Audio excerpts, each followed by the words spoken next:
pessoal, tudo bom com vocês? Hoje o assunto é arte, em especial expressões artísticas. Bom, é natural ao ser humano a necessidade de se comunicar.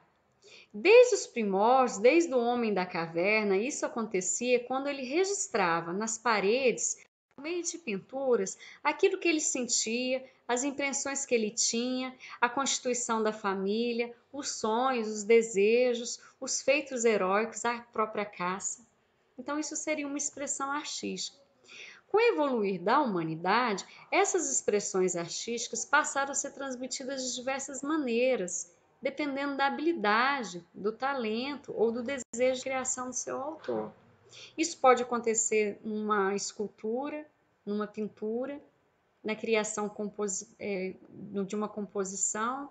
A comunicação oral, a boa comunicação oral é uma expressão artística. O cinema.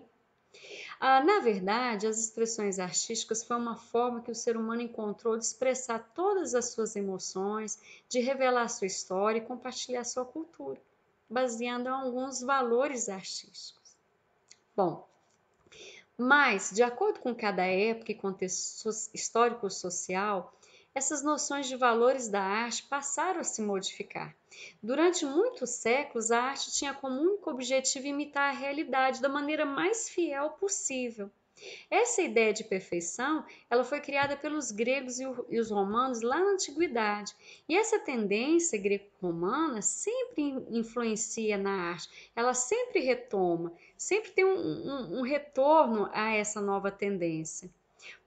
Por exemplo, o Discóbolo, que é uma estátua feita pelo escultor grego Miron, representa o atleta momentos antes de lançar o disco. Quando você olha a disposição muscular, a posição da perna, o pé, a tessitura dos músculos, essa perfeição que os gregos e os romanos gostariam de sempre manifestar na sua arte, na escultura, na própria pintura. Temos também outros autores que contribuíram para essa expressão artística, né? Leonardo da Vinci é um. A pintura da Mona Lisa é uma das obras mais conhecidas do artista italiano. Um dos motivos pelo qual esse quadro ficou mundialmente famoso é o sorriso dela, que na verdade é um enigma da modelo. Esse sorriso que serviu de inspiração para o pintor.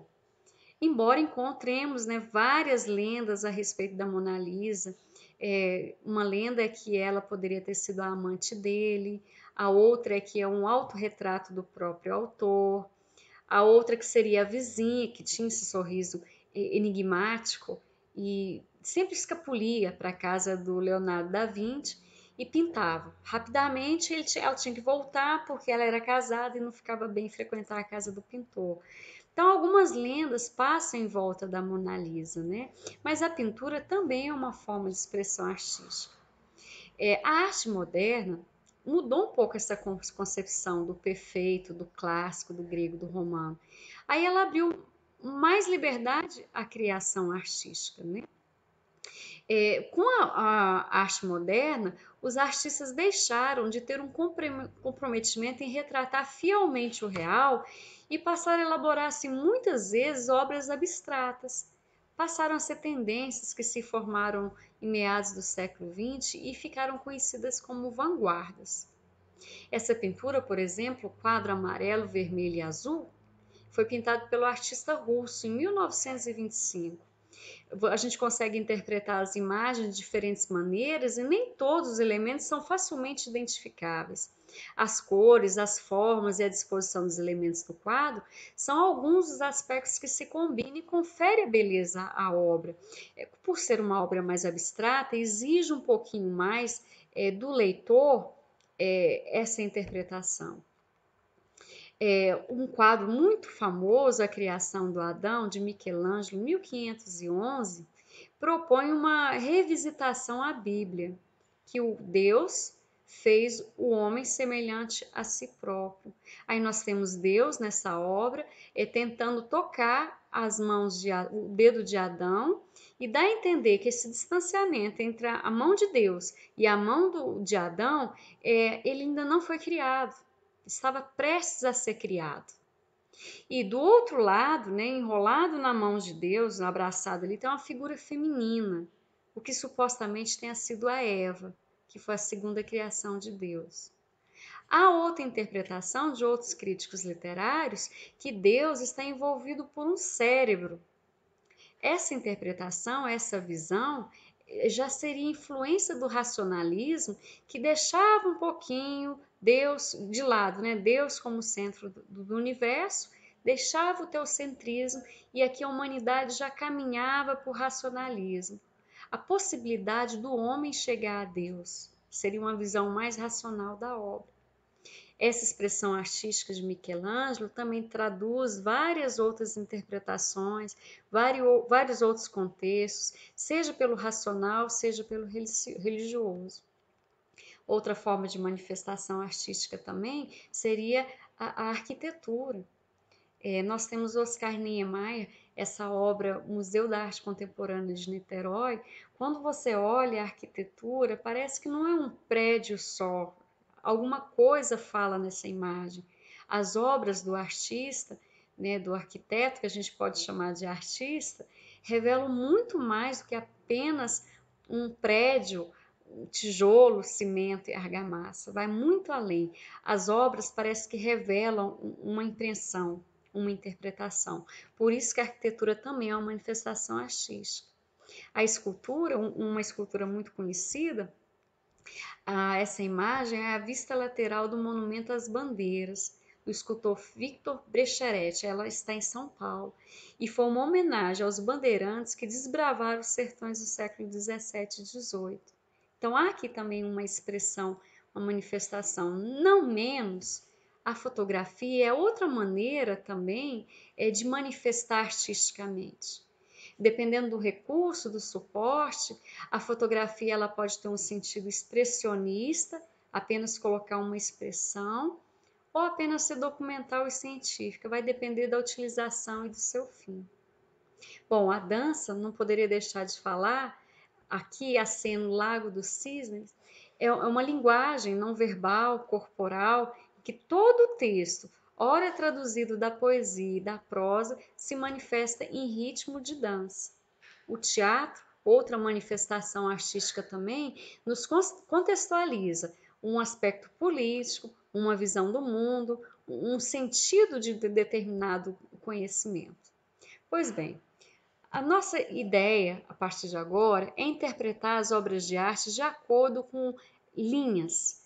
Eu não posso pegar um quadro, uma obra de arte e analisar sobre o jogo, sobre a beleza, ou agrada ou não agrada. Uma obra de arte, nem sempre ela é categorizada pelo agrada ou não agrada, porque agradar é uma coisa, bom senso é outra. Gosto e bom senso são duas coisas que nem sempre andam juntas, porque envolve toda uma questão subjetiva de quem interpreta. O autor da obra, ele transmite uma determinada visão, mas talvez essa visão não seja alcançada porque há outros fatores que impedem ou avançam a interpretação, que seria o conhecimento de mundo e o conhecimento prévio, que depende muito mais do leitor do que do autor. O interlocutor ele precisa desse conhecimento prévio e esse conhecimento de mundo para entender determinada obra. Às vezes você não compreendeu o livro, não compreendeu o filme, não compreendeu a tela, a escultura, porque faltou um pouco de informação desse leitor. Então, ao analisar uma obra de arte, a gente vai por 6 linhas. Esse primeiro quadro é conhecido como um quadro, ele é muito famoso, mas é o melhor dos melhores, é um quadro reconhecido pelo seu tema. Baco e Ariadne, um quadro de 1522, levou um ano para ser pintado, do autor espanhol Tiziano. Foi uma encomenda do rei que queria falar sobre o amor à primeira vista. Então, esse quadro, cheio de informações, cheio de metáforas, eles trazem interpretações que vão além da tela. É um conjunto de informações. O quadro parece poluído, mas ele se torna melhor do que os demais em função da sua temática, que é o amor à primeira vista. Uma segunda linha de análise seria a técnica. Um quadro que é conhecido por ser o melhor dos melhores em função à técnica, seria esse o casal Arnolfini, de Jan van Eyck. É um quadro reconhecido pela técnica utilizada. A impressão que se tem é de movimentação nesse quarto. O quadro revela o casamento, isso é uma certidão de casamento. Antigamente pintava-se a imagem da celebração, né? As testemunhas estavam ali para dizer que agora o casal estava junto. É uma certidão de nascimento, uma pintura. Isso é um aspecto histórico. Mas a técnica utilizada aqui faz esse quadro ser o melhor do que os outros. Então, a linha de análise para apreciação, neste caso do casal Anorfini, foi a técnica, que é o jogo de luz. Percebe-se uma parte mais escura, outra parte mais clara, uma parte que é mais destacada em luz, é onde o autor gostaria que você focasse a sua interpretação, no caso é da noiva. Há uma porta aberta que eu não vejo ela, mas há a luz que atravessa essa porta. Então, aqui a técnica é a linha de análise, de apreciação dessa obra de arte. Outra linha de análise seria o simbolismo que uma obra provoca. Esse quadro de Caravaggio, A Ceia de Emmaus, revela o símbolo. Jesus ressuscitado reencontra os discípulos. Um acredita, outro é incrédulo e o outro não sabe o que está acontecendo. Ele encontra com os seus e aqui há uma simbologia da sociedade daquela época que rejeitava, que era fiel e que não estava entendendo nada. Então, a linha de análise dessa obra de arte seria o simbolismo que ela provoca.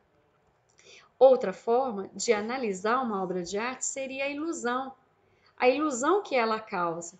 Esse quadro As Meninas, de Diego Velázquez, de 1656, cria uma ilusão de ótica.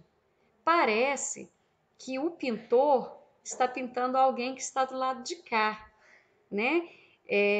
Mas, na verdade, confunde com as meninas que são objetos de inspiração dele. Então, eu não sei se está pintando algo que está por trás ou se é a menina que está sendo retratada, já que ela está numa posição assim fixa junto com as outras. Mas quando a gente observa no fundo da cena o espelho, é possível ver os pais, o rei e a rainha, que são os pais das crianças, sendo pintados pelo pintor, né, o Diego Velázquez. Então, esse jogo de ilusão é que faz esse quadro ser o melhor dos melhores, porque a minha linha de apreciação seria a ilusão recriada.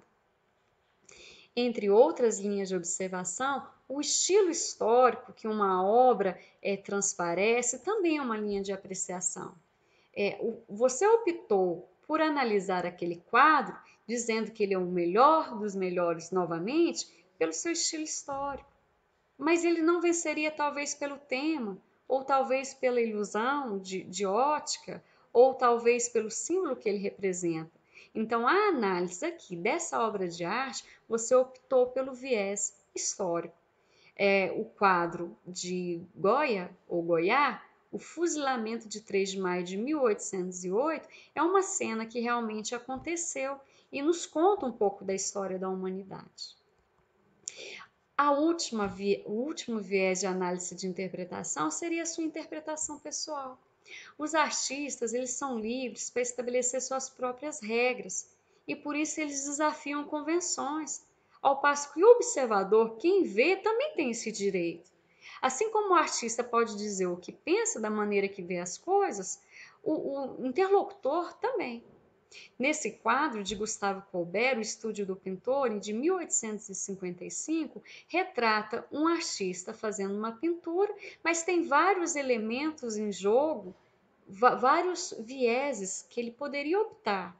Então, nós temos uma pessoa ali no fundo, que parece estar crucificada, nós vemos um trabalhador, nós vemos uma mulher seminua, que é uma figura de pintura retratada em várias outras obras, temos um casal, vários segmentos, mas você percebe que ali naquele momento ele quer pintar uma paisagem. Né? É a maneira como ele vê as coisas. E assim, essa liberdade também pode ser do interlocutor. Pois bem, essas são as várias formas de análise de uma pintura.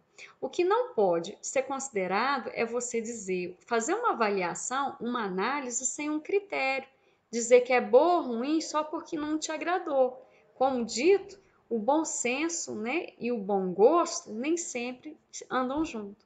O que é um bom gosto para mim seria interessante de acordo com o senso que eu tenho.